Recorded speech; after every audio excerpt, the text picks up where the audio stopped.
Hey guys, Brian Balon here, and I want to share with you something that I really think can help you in your endeavors, in your business, in your job, or just improve as a person.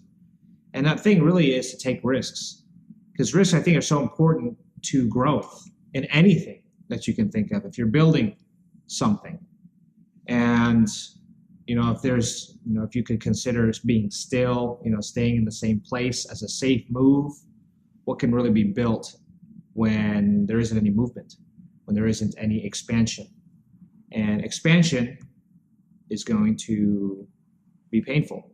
Same thing with being still is going to be painful, I think, because not doing anything is also painful because you look around, there's nothing happening, but you're losing out on opportunities and you see that you're losing opportunities, and that itself can be a hard process. So anyway, you're thinking about expanding something, growing something, taking risks is so important. Just want to share with you guys, in the past 24 hours, I had 2 appointments. And by the way, a lot of them that I've set up have canceled. I've had appointments with people, and, I just have to get together for a buyer's presentation, talk about my services as a realtor, and so-and-so rescheduled, so-and-so can't make it, so-and-so. Probably about a week ago, I set up these appointments and they just fell through. And I had a lot of people who had appointments that, just I haven't heard from since.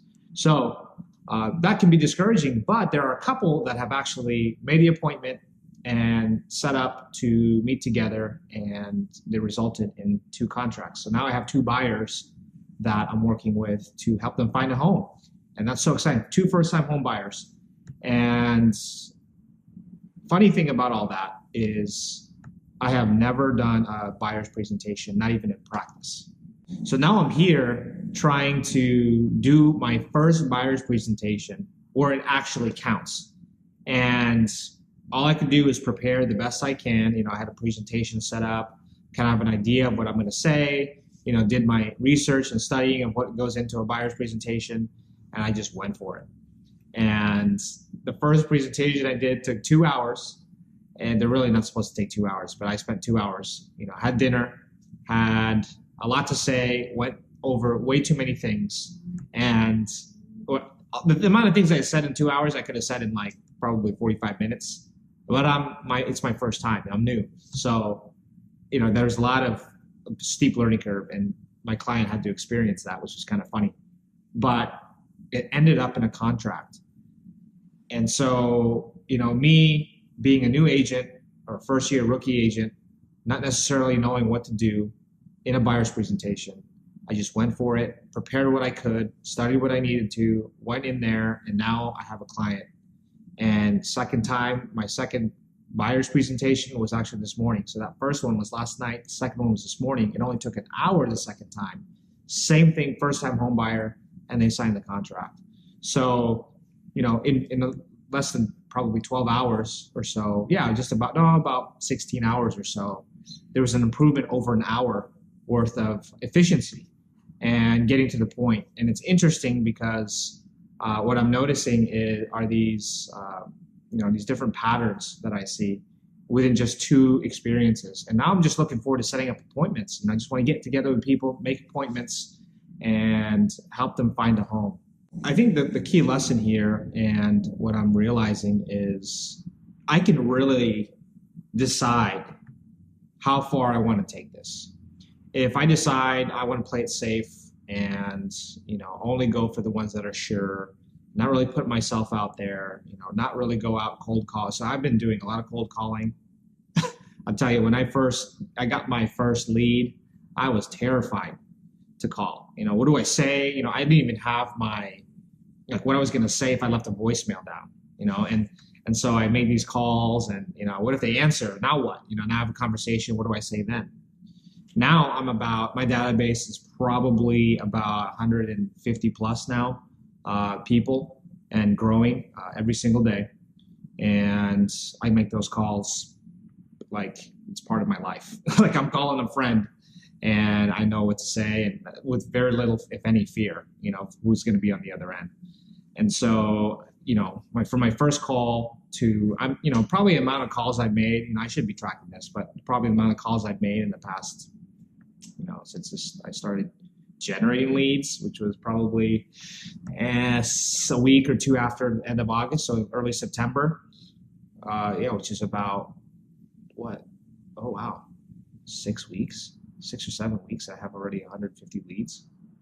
I'm even blown away by that, but I probably made 450, 500 calls, maybe more, maybe even, something around there. Because every contact, at least, most of the contacts have been contacted at least once, and I have several repeat calls. So I'm probably somewhere around there in the 400 or 500s. And so, now it's just part of my life. It just goes to show learning curve.